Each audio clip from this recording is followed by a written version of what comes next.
diangkat menjadi Rasul. Siapa yang angkat? Gubernur atau ketua daerah rumah wanita? Oleh Allah yang kuasa. Allah itu siapa, Mak? Pencipta alam semesta. Itu lagu ibu-ibu dulu, mengajarkan sejarah Nabi. Sekarang apa lagu-lagunya ibu-ibu? Modern mereka, sarjana, istri pejabat, tapi tidak tahu sejarah Nabi. Apa lagunya ibu-ibu sekarang? Yuk, yuk ayo. Yuk ayo, yuk, yuk ayo. Apa itu ayo ayo? Ayo apa? Ayo, ayo apa? Putar ke kiri nona, putarlah ke kanan. Beleng-beleng. Apa itu? Apa gunanya itu lagu-lagumu itu? Putar ke kiri, putar ke kanan. Apa? Katanya majelis taklim, tapi lagunya tidak mendidik. Sudah 3 tahun majelis taklim, seragamnya 4. Olahraga depannya lakinya orang. Dia di depan sebajunya sempit. Bapak-bapak di belakang, di depan ibu-ibu 1. Bapak-bapak di belakang 2. Ini kelakuan majelis taklim ini begini. Ketawa ibu-ibu karena ibu begitu toh. Kalau 17-an apa lagu-lagu seperti itu? Mesti dari kecil sejarah Nabi kita ceritakan. Itu dulu ibu saya kepada saya. Sekarang kepada anak saya bikinkan lagu supaya dia tahu anak Nabi. Anak saya namanya Cek, saya ajari. Cek, nah nyanyi nak. Anak-anak Nabi ada 7 orang. 3 laki-laki, 4 perempuan. Pertama Qasim, Abdullah, Ibrahim, Zainab, Rutkaya, Ummu Kalsum, Fatimah. Ibunya bernama Siti Aminah. Ayahnya bernama Abdullah. Kakeknya bernama Abdul Muthalib. Pamannya bernama Abu Thalib. Ibu baru tahu toh 7 anak Nabi? Ya. Berapa laki-laki? 3. Berapa perempuan? Anak pertama? Qasim. Coba. Ini dari sini kita tahu lagu. Maka ibu harus pandai-pandai mendidik anak, memperkenalkan sejarah Nabi supaya mereka cinta kepada Nabi. Maka ini tujuannya maulid. Bukan kita mau bid'ah. Sekarang ada juga baru belajar agama 2 bulan. Itu pun melalui YouTube. Seolah-olah dialah menjadi panitia hari kiamat. Ini maulid bid'ah. Tidak ada pada zaman Nabi. Tidak ada pada zaman sahabat. Pada tabi'in. Tidak ada semua itu. Saya bilang, bos, memang tidak ada pada zaman Nabi. Tidak ada pada zaman sahabat. Kenapa? Mereka hidup sesama dengan Nabi. Mereka lihat Nabi. Segar ikatan mereka soal Nabi. Mereka tahu sejarah Nabi. Jadi tidak perlu dituturkan. Sekarang kita sudah 1400 tahun yang lalu. Banyak umat Islam. La ilaha illallah. Muhammad Rasulullah. Tapi dia tidak tahu siapa anaknya Nabi. Maka perlu kembali diingatkan. Jadi kalau orang mau maulid, hargai. Jangan malah dibilang sesat. Masuk neraka, nenekmu punya neraka. Yang paling enak, yang tidak mau maulid silahkan, tidak usah. Yang maulid silahkan. Yang maulid ini jangan kau tuduh mereka sesat. Ayo kita saling memuliakan, menghargai sesama muslim. Ya, ini 1 maulid. Yang kedua, ibu-ibu, bagaimana kita maulid ini bisa menjadi bawa pulang, diamalkan. Apa yang diamalkan? Ayo kita sejarah kisah-kisah Nabi saja dulu. Ya, paling gampang sudah. Berapa istri Nabi? Berapa? Ini ibu biar tahu, enggak mau duga dia jawab ini. Berapa? 11. Coba lihat. Istri pertama namanya Khadijah. Tua berapa tahun? 15 tahun lebih senior dari Nabi. Sebelum menikah dengan Nabi, beliau paling kaya di Mekah. Paling kaya di Mekah. Menikah dengan siapa? Muhammad bin Abdullah. Pegawainya waktu itu, karyawannya. Lalu Khadijah selalu cerita-cerita kelebihan Muhammad kepada asistennya. namanya Nafisah. Asistennya, dia selalu cerita, ini Muhammad baik, jujur, kinerjanya bagus, disiplin, sopan ngomong, nguntung juga baik. Nafisah paham, oh bunda ini senang sama Nabi Muhammad, waktu itu belum jadi Nabi. Akhirnya apa? Nafisah jadi tim sukses. Tapi bukan tim sukses pilkada. Disuruh bikin baleho 10, cuma 5 dia bikin, hilang 5. Ya kan? Ini Nafisah datang kepada Muhammad. Muhammad, bagaimana kalau ada perempuan suka kamu? Alhamdulillah. Tapi ini perempuan lebih senior dari kamu. Tidak ada masalah. Lebih tua 15 tahun. Tidak ada masalah. Tapi dia sudah 2 kali janda. Tidak jadi masalah. Tapi dia bosmu. Tidak jadi masalah.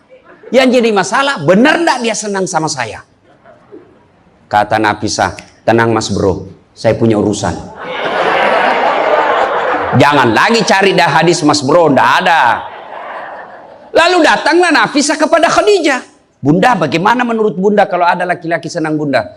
Alhamdulillah, terbuka jodoh. Tapi ini lebih muda dari bunda, tidak jadi masalah. Lebih muda 15 tahun, tidak jadi masalah. Tapi dia anak buahnya, tidak jadi masalah. Yang jadi masalah, benar tidak dia senang sama saya? Kata Nafisah, tenang bunda, saya punya urusan. Ini namanya tim sukses yang tidak mempermalukan kedua belah pihak. Coba kalau Nafisah mau memanfaatkan situasi, maka dia datang kepada Muhammad. Muhammad, dia suka kok bos, tenang aja, ambil semua hartanya, dia terlalu senang sama kamu. Nafisah kan tidak. Berarti ibu-ibu jaga perasaan orang, jaga harga diri orang, jangan permalukan orang meskipun ibu tahu ada aib dalam dirinya. Ini penyakitnya ibu-ibu. Apa? Tukang gosip.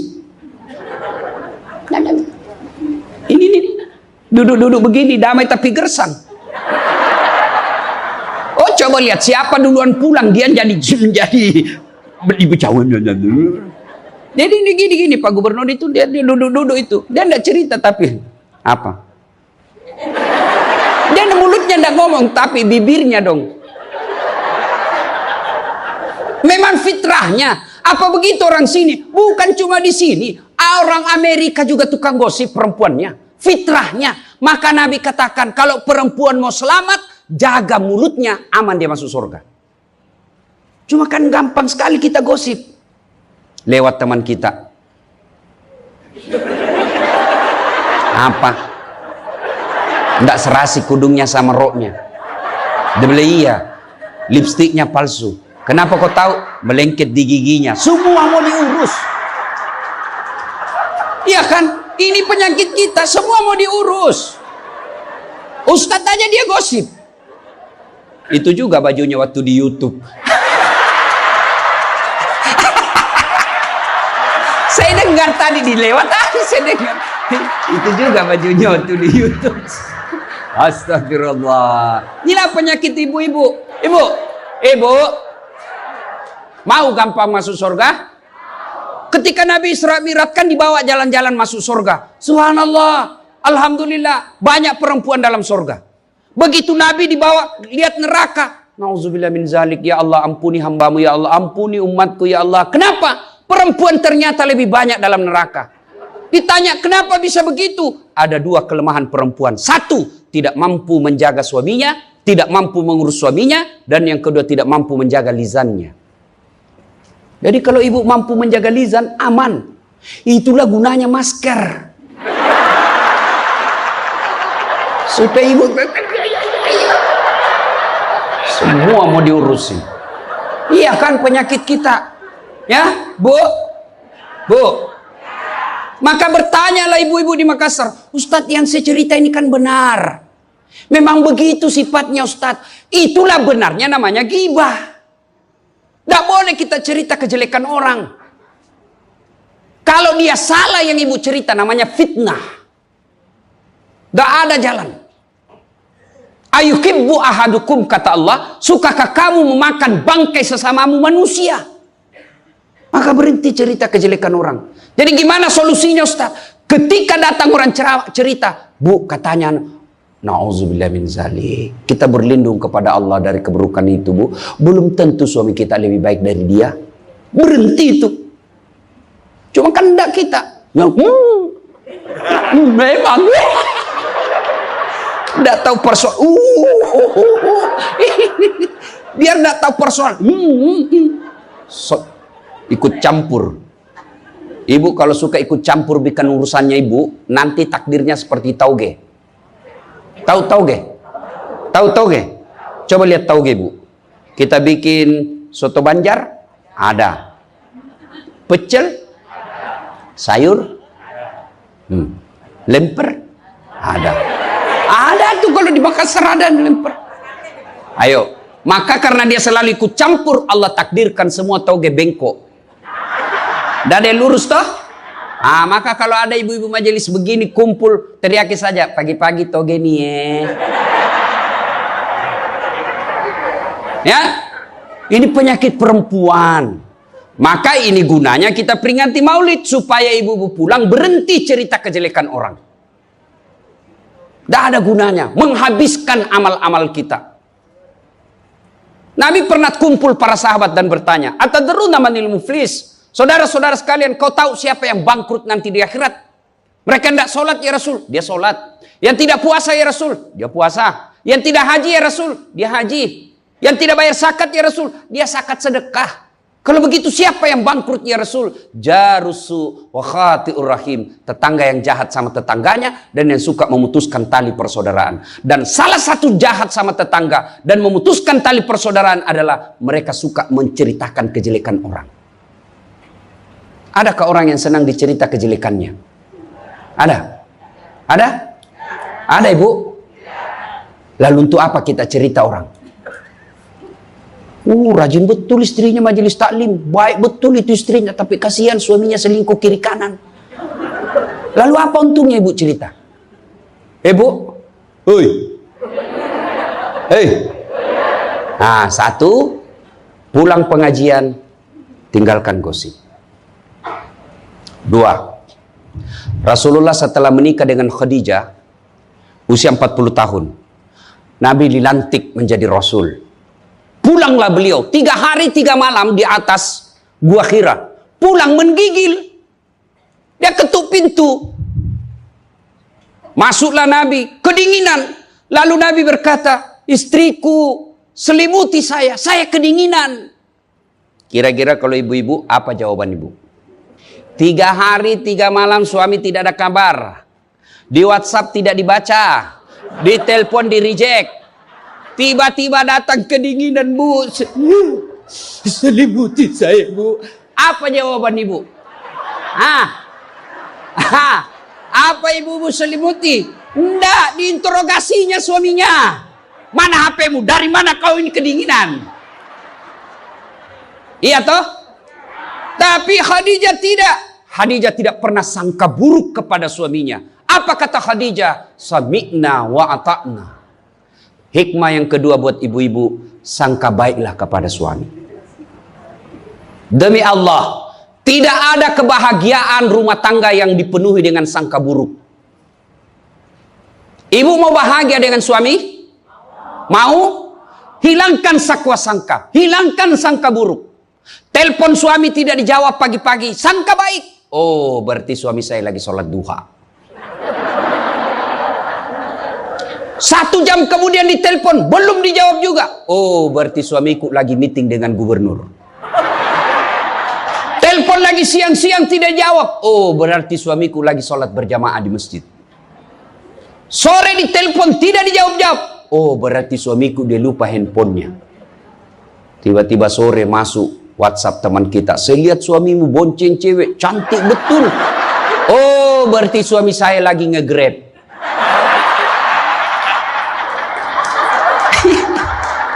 Perasaan. Ibu-ibu, demi Allah, tidak ada kebahagiaan orang yang selalu sangka buruk. Suami enak-enak kerja, hanya tidak dijawab telepon, ibu tidak bisa tenang di rumah. Sangka baik. Orang yang sangka baik, rumah tangganya pasti tidak bisa bahagia. Saya kasih contoh. Kasih contoh ibu. Suami istri 7 tahun tidak punya anak. Di tahun ke-8 dia pergi ke ahli kandungan, periksa istrinya. Wih, alhamdulillah, kata dokter, ibu sudah terlambat 2 bulan. Senang betul. Dia teleponlah suaminya, Pak, alhamdulillah hasil pemeriksaan saya sudah terlambat 2 bulan. Tapi Pak, jangan cerita-cerita dulu ya. Malu kita nanti kalau tidak jadi lagi. Oke Bu, ini rahasia berdua. Jangan cerita ke siapa-siapa. Setuju Bu ya? Setuju Pak. Oke. Beberapa hari kemudian datang petugas PLN. Assalamualaikum. Kata ibunya, Waalaikumsalam. Siapa ya? Saya Bu. Saya siapa? Petugas PLN. Oh kenapa Pak? Ibu terlambat 2 bulan. Wih. Kenapa dia bisa tahu saya terlambat 2 bulan? Wah, dia mulai curiga sama suaminya. Pasti kelakuannya lagi nih si gendut ini. Kan suaminya gendut. Pasti kelakuannya ini si gendut ini. Pulang suaminya capek. Di jalan macet, kehujanan. Baru buka pintu. Memang kau pembohong gendut. Apalagi ini pembohong. Orang capek. Pembohong gendut. Apa? Kenapa itu PLN tahu saya terlambat 2 bulan? Pasti kau yang cerita. Bukan saya. Kenapa? Wah, suaminya juga marah digendut-gendutin. Dia datang ke PLN. Ada apa kau tahu istriku terlambat 2 bulan? Dia bilang ini ada catatannya Pak. Kau hapus ini. Ya boleh Pak, tapi Bapak bayar dulu. Kalau saya tidak mau bayar, ya terpaksa punyanya Bapak diputus. Kalau punya aku diputus, apa dia pakai istri saya di rumah? Dia terpaksa pakai lilin.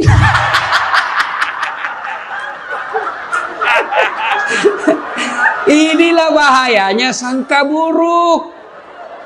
Bu. Halo Ibu. Bu. Salatullah salamullah ala toha Rasulillah. Salatullah salamullah ala Yasin Habibillah. Oleh-oleh kedua pulang maulid, hilangkan sangka buruk. Tidak ada kebahagiaan orang sangka buruk. Begitu juga kepada pimpinan kita. Kok saya dimutasi? Sangka baik. Saya tadinya kok kepala dinas menjadi staf ahli, berarti Bapak dianggap ahli. Ini staf ahli kan enak, ahli yang tidak ada stafnya. Sangka baik.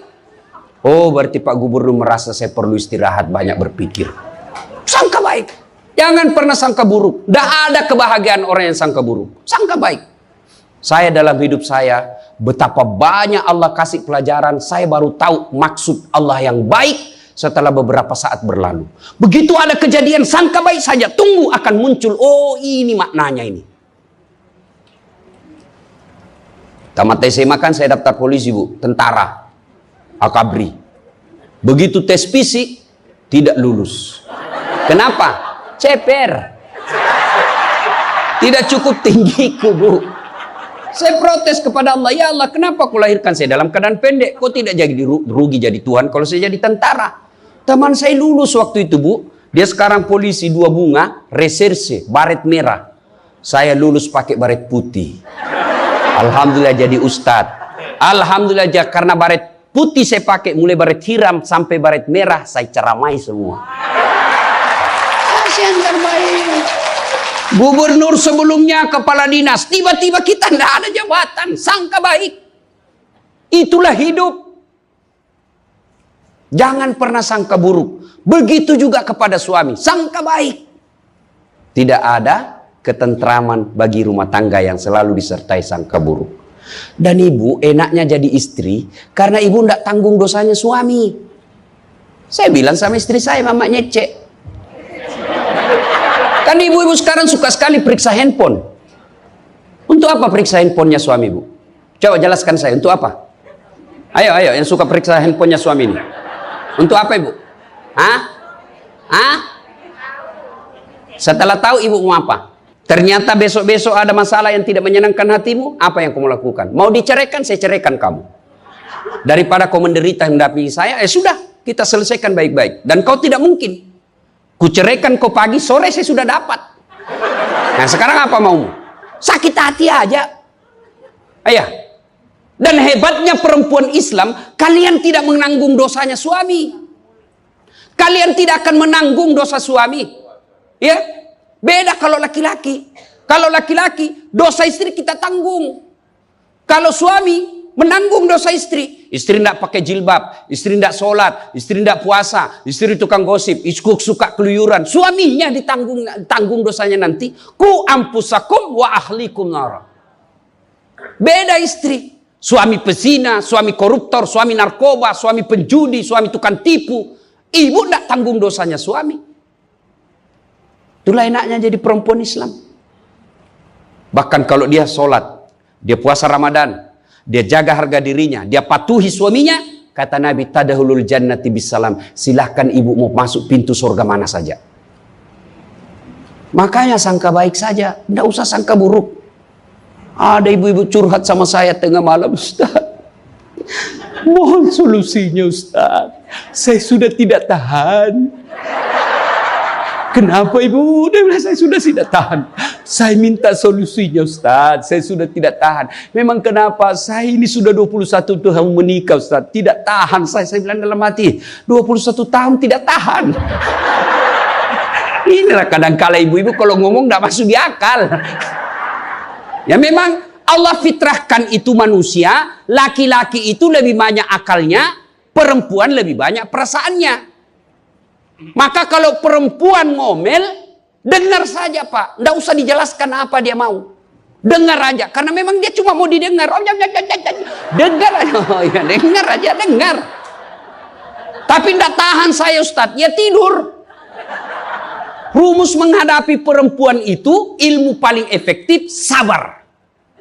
Tidak ada sudah kalah itu ilmu sabar. Diam, tidak usah dijelaskan. Biar dijelaskan tidak masuk di akalnya.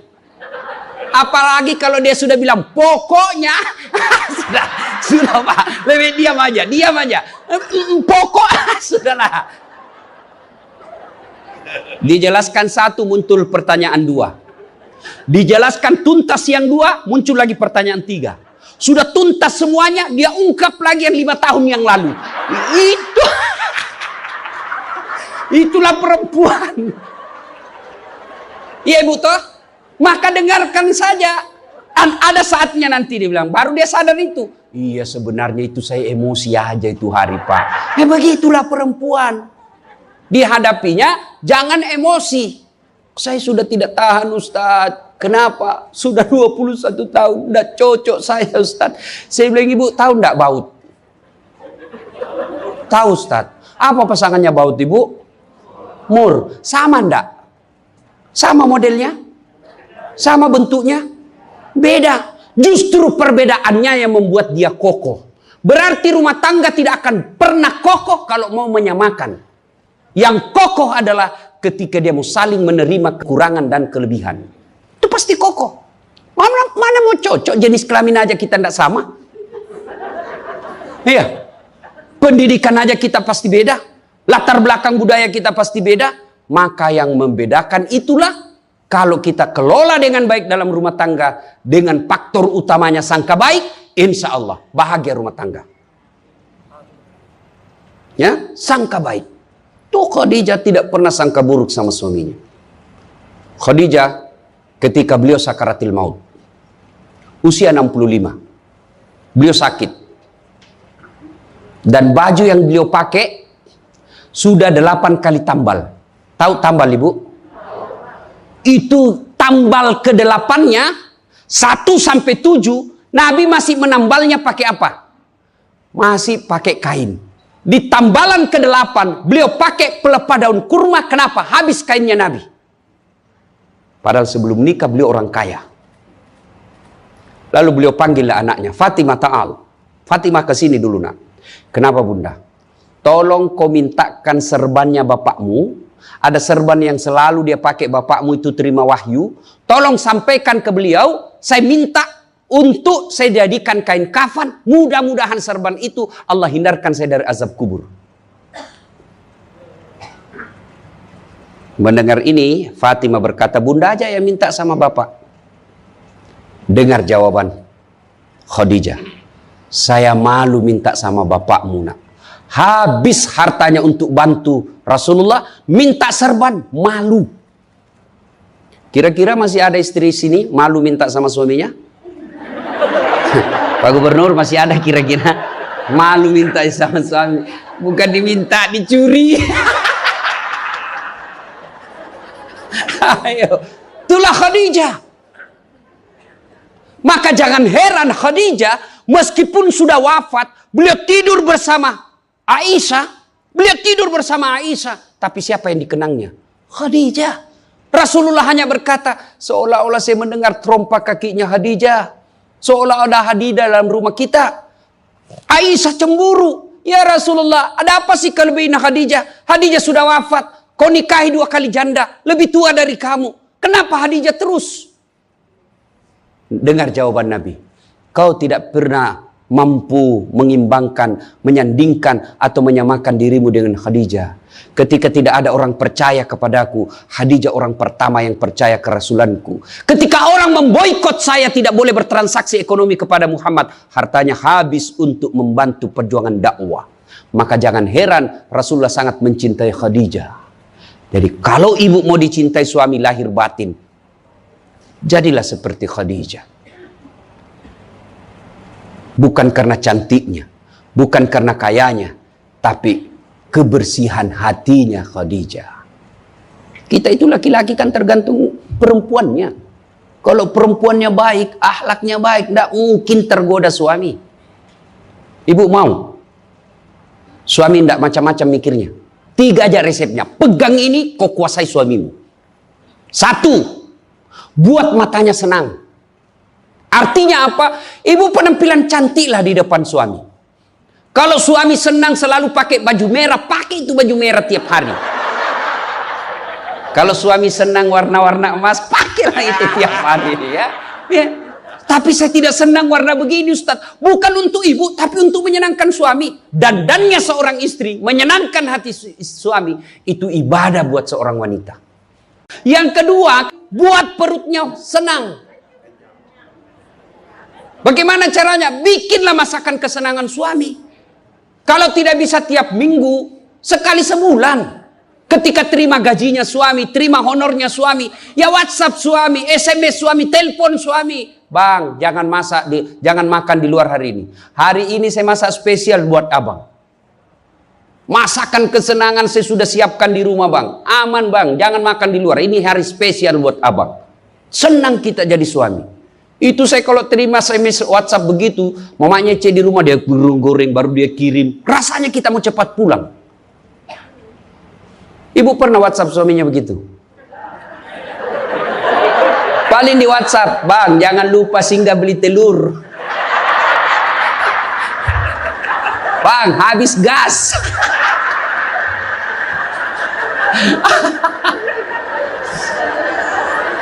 Kok tahu Ustaz? Ya saya rasakan juga. Pernah suatu kali Pak Gubernur pulang, saya ceramah takziah malam-malam di Makassar. Tiba-tiba masuklah WhatsAppnya mamanya C. Ustadz habis pembalut. Aduh. Tidak mungkinlah sopir saya suruh, ini istri saya. Sudahlah, saya singgah, saya berdoa mudah-mudahan tidak ada yang kenal saya. Begitu saya bayar, ada ibu-ibu datang, Ustadz beli pembalut. Saya jengkel, langsung saya balik. Biar daripada saya melahirkan udah. Tenang perasaan. Mungkin ego kita ini buat kita juga laki-laki, ya. Kadangkala ego naik, masa saya eselon, masa saya kepala dinas, masa singgah beli pembalut. Jangan lihat eselonnya. Pakai ilmunya Umar bin Khattab. Umar bin Khattab, ada sahabat yang selalu mau datang, mau laporkan istrinya. Kenapa istrinya suka ngomel? Maka dia berharap Umar panggil istrinya supaya dinasehatin. Begitu dekat dengan Umar bin Khattab, dekat dari rumahnya Umar, dilihatnya Umar juga dimarahi sama istrinya. Balik dia bilang, Pak Umar aja dimarahin. Balik besok ketemu, ya Amirul Mukminin, presiden lah waktu itu. Saya lihat kemarin Anda, istri ngomel-ngomel, Anda senyum saja. Dengar ini jawaban bapak-bapak ini, para pejabat nih yang hadir. Dengar apa jawaban Umar. Begitulah cara saya berterima kasih kepada istriku yang telah hamil, melahirkan, dan menyusui anak saya. Coba, hilang itu emosi Pak, hilang itu harga diri. Kalau kita sudah ingat bagaimana susahnya itu ibu melahirkan, hamil. Masih ingat ibu-ibu waktu hamil? Masih? Ada ndak enaknya itu orang hamil? Untung saya tidak pernah hamil. Oh, coba ibu-ibu kalau hamil, jalan aja setengah mati. Aduh, sudah mau mau duduk aja, mana ada ibu hamil langsung duduk aja. Udah standar samping dulu itu kasihan. Iya ibu, ya benar. Kalau kita laki-laki paling ngidam. Ustaz, apa doanya berhenti ngidam istri? Ngidam apa istrimu? Nanti dia bisa tidur kalau dilihat saya di atas lemari Pak Ustaz. Jadi kalau istrinya mau tidur jam 10, setengah 10 sudah naik di atas lemari. Saya berarti kau dongo-dongo itu dikasih kerja di kau suami. Yang kedua kata Umar, begitulah cara saya berterima kasih kepada istriku yang telah melahirkan anak saya. Masih ingat waktu melahirkan? Masih? Ada ndak ibu-ibu melahirkan senyum? Ada? Mentang-mentang istri gubernur, keluar sayang. Setengah mati juga biar istri gubernur. Nggak ada. Itulah susahnya jadi perempuan. Maka ketika suami disuruh sama istri, bayangkan sulitnya melahirkan. Yang ketiga kata Umar, begitu cara saya berterima kasih yang telah menyusui anak saya. Masih ingat waktu menyusui? Masih? Terutama waktu tumbuh giginya.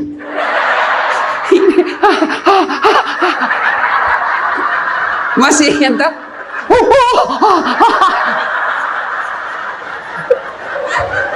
Untuk saya tidak pernah rasakan.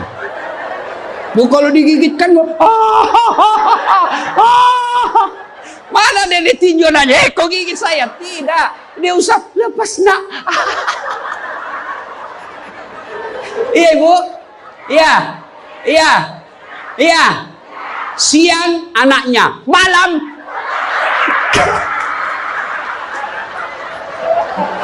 Salatullah, salamullah, ala toha Rasulillah.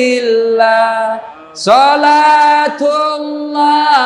salamullah, ala yasin.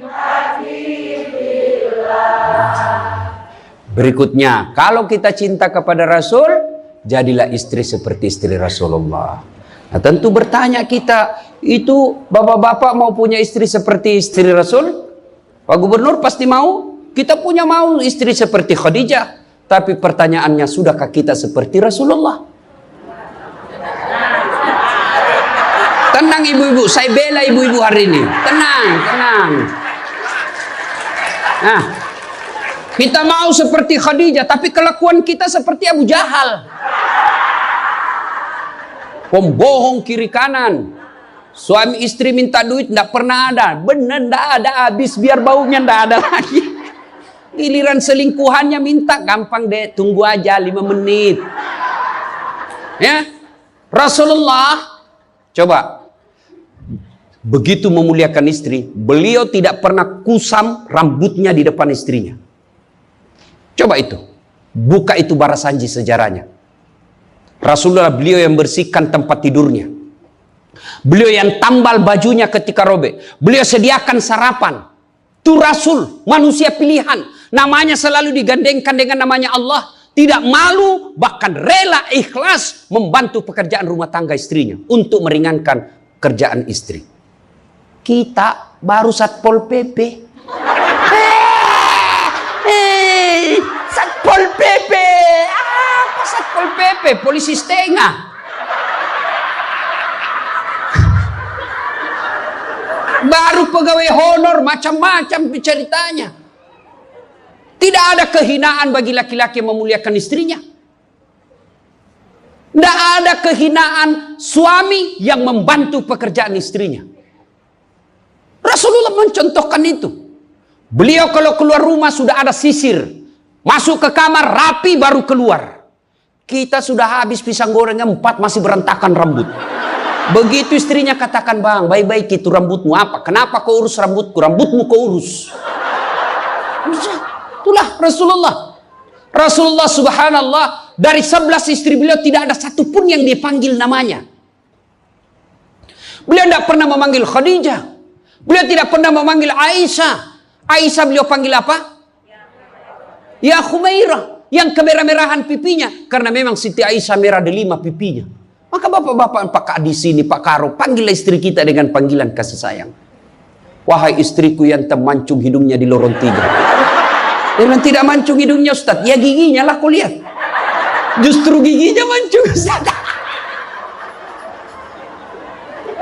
Jangan terlalu jujur. Mentang-mentang istri kita hitam panggil Tam.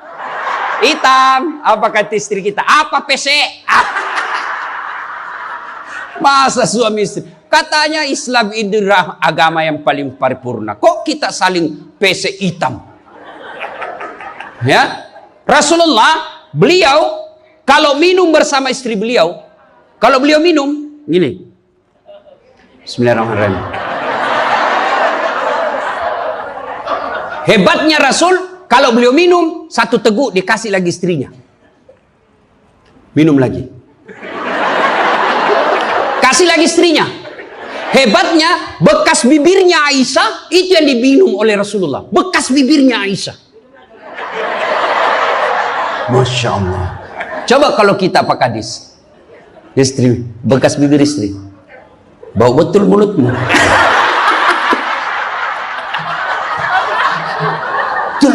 Maka kalau ibu bapak mencontoh Rasulullah, maka rumah tangga pasti bahagia. Dia bukan cuma surga akhirat menunggunya, di dunia dia sudah dapatkan surga. Nggak usah ikut parenting, quality time. Apa itu? Belajar saja sama diri Rasulullah. Kita ini sudah miskin di dunia. Rumah tangga kita kadang-kala ngontrak-ngontrak. Tidak tahu lagi kewajiban istri kepada suami. Suami tidak tahu kewajiban kepada istri. Maka di dunia dia susah sanggara. Di akhirat apalagi nanti. Maka kalau kita tidak bisa dapatkan kekayaan sorga di dunia. Dengan harta. Maka dapatkan kebahagiaan itu dengan memperbaiki hati dalam rumah tangga. Suami tahu kewajiban kepada istri. Istri pun melaksanakan tugasnya kepada suaminya. Itu Rasulullah. Rasulullah subhanallah. Manusia mulia tidak pernah menghina istrinya. Maka jadilah suami seperti Rasulullah Muhammad SAW. Ibu bapak saudara-saudara sekalian. Suatu kali Umar bin Khattab menangis. Tiba-tiba ketawa lagi. Menangis lagi. Datanglah sahabat bertanya. Wahai Umar, kau sudah gila apa? Umar waktu itu sudah jadi presiden. Beliau katakan, bagaimana saya tidak ketawa? Saya mengingat waktu sebelum datang Muhammad SAW, saya pernah memakan Tuhanku. Dia bikin berhala dari roti, lalu dia makan itu Tuhannya. Dia bilang, bayangkan hebatku dulu sebelum ada Muhammad, Tuhan pun saya makan. Kan dia ketawa. Lalu kenapa engkau menangis ya Amirul Mukminin? Saya bayangkan sebelum Nabi Muhammad SAW datang di tengah-tengah kita. Saya pernah mengambil anakku yang masih orok, merah, saya rebut dari istriku, lalu saya bawa ke belakang rumah, saya gali pasir, saya tanam sendiri anak perempuanku itu, lalu saya timbun, saya lompat-lompat di atasnya karena saya anggap ini perempuan anak pembawa sial. Begitu zaman jahiliyah. Alhamdulillah setelah ada Muhammad, mampu melahirkan kita seperti sekarang ini, bisa membedakan yang hak dan yang batil. Berarti Rasulullah dikenang kehebatannya, karena berhasil memimpin, mengarahkan umatnya dari jahiliyah menjadi seperti yang kita nikmati sekarang ini. Berarti Pak Gubernur, kalau Bapak ingin dikenang sebagai pejabat, bukan hanya memperbaiki diri, tapi memperbaiki rakyat Sumatera Selatan. Dan Alhamdulillah saya senang sekali mendapat berita Bapak punya program yang sangat memuliakan kebaikan. Bukan Islam, kebaikan. satu desa, satu lurah, satu rumah tahfiz. Meskipun Bapak sudah tidak menjabat sebagai gubernur, selama rumah tahfiz itu dimanfaatkan, maka itu akan menjadi amal kebaikan dunia sampai di akhirat. Tapi percayalah, tidak mungkin Pak Gubernur hebat tanpa didukung sama istri. Tidak mungkin. Ini istri tidak kelihatan perannya, tapi menentukan SK. Benar. Biar Pak Gubernur senang sama Bapak, kalau istri Pak Gubernur tidak senang, berpengaruh itu tanda tangan. Memang sudah itu begitu yang namanya kehidupan manusia. Saya juga tidak bisa hebat ceramah begini kalau istri saya tidak mendukung. Saya mau bikin naskah, digangguinya saya. Bikin sama bapakmu, cepat kau ambil itu. Nangis anak, mana bisa kita bikin naskah? Begitu kita mau ceramah, dia curi kita punya naskah. Apa? Mana bisa? Allah Subhanahu wa Ta'ala berfirman, mana sudah ini? Mana naskah kita? Maka yang terpenting kembali dalam maulid kali ini, mari jadikan rumah tangga kita sebagai pintu sorga, meraih sorga yang sebenarnya. Jangan berpikir di dunia tidak ada sorga. Kita kan selalu berdoa, fid dunya hasanah, wa fil akhirati hasanah. Selamat di dunia, selamat di akhirat. Apa itu fid dunya hasanah? Menurut para ahli tafsir Al-Quran, hasanah di dunia itu, sorganya dunia itu mengandung 4 komponen. 1, punya pasangan yang baik. Jadi kalau istri bagus agamanya, suami bagus agamanya, suami bagus akhlaknya, istri bagus akhlaknya, sudah 1 komponen sorga didapat. Yang kedua, punya anak yang soleh dan soleha. Tidak ada gunanya pangkat jabatan kalau anak kurang ajar. Ibu-ibu nih, kalau ibu meninggal siapa yang doakan? Suami. Tidak bakal, dia kawin lagi. Siapa yang doakan? Anak. Maka berhasilan ibu, saya setuju dengan pernyataan Pak Gubernur, kalau mau hebat ini provinsi kita, ibu-ibunya harus menjadi pesantren pertama. Sayang, seribu sayang, ibu-ibu sekarang banyak yang gagal mendidik anak. Dihormati di luar, dimuliakan di kantor, sampai di rumah dimaki-maki sama anaknya. Itu siapa yang gagal? Ibunya. Kita kadang-kala bahagia, hebat kalau anak kita pintar bahasa Inggris. Hebat anaknya Ustadz, pintar bahasa Inggris. Apa hebatnya? Banyak yang bisa begitu. Masa banyak Ustadz? Ya sudahlah, ke Inggris lihat itu anak-anak di sana. Anak-anak di sana semua pakai bahasa Inggris, Bu. Memangnya kalau ibu nanti meninggal, anak berdoa pakai bahasa Inggris? Oh my God. Please help me my mother. Enggak. Pasti pakai bahasa Padang. Kepado, lindungi lo. Pasti. Ya. Maka ibu-ibu didik anak. Yang ketiga komponen punya sorga dunia, apa itu? Punya harta yang bermanfaat, bukan harta yang banyak.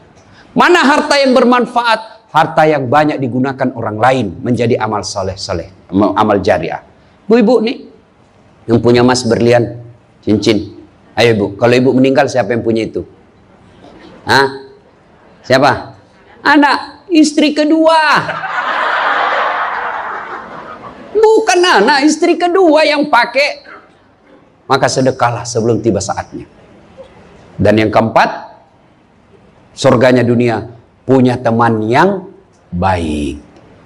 Bukan teman kepentingan politik dan kekuasaan. Teman yang baik itu meskipun kita sudah pensiun masih baik sama kita. Meskipun kita sudah miskin masih baik sama kita. Itulah teman yang baik. Dan nerakanya dunia ketika kita punya jabatan, banyak teman kita, pas kita hilang jabatan, semua menjauh dari kita. Itu nerakanya dunia. Nah ibu bapak saudara-saudara sekalian, mari mewujudkan ini melalui maulid. Maulid ini tidak ada guna kalau kita pulang tidak diamalkan. Minimal amalkan dengan menjadi suami yang baik dan istri yang baik. Terakhir, kalau kita mencintai Rasulullah, maka kita ikuti sunnah-sunnahnya. Apa sunnah? Yang gampang-gampang, tidak usah berat-berat. Mulai hari ini, oleh-oleh khusus ibu, kapan dan dimanapun selalu ada wudhu. Coba ibu amalkan. Bapak-bapak pegawai, bapak mau pergi kerja wudhu dulu. Mau pergi jemput anak wudhu dulu. Mau pergi pengantin wudhu dulu. Mau pergi kemana saja ikuti Pak Gubernur yang katanya tidak ada liburnya. Ya, sudah ikuti dengan ada wudhu. Orang yang selalu ada wudhunya, Innallaha yuhibbut tawwabina wa yuhibbul mutatakhirin. Dicintai oleh Allah Subhanahu wa taala. Ibu bapak saudara-saudara sekalian, banyak yang ingin kita sampaikan, tapi waktu jualah yang membatasi kita. Insya Allah lain waktu dan kesempatan kita akan lanjutkan.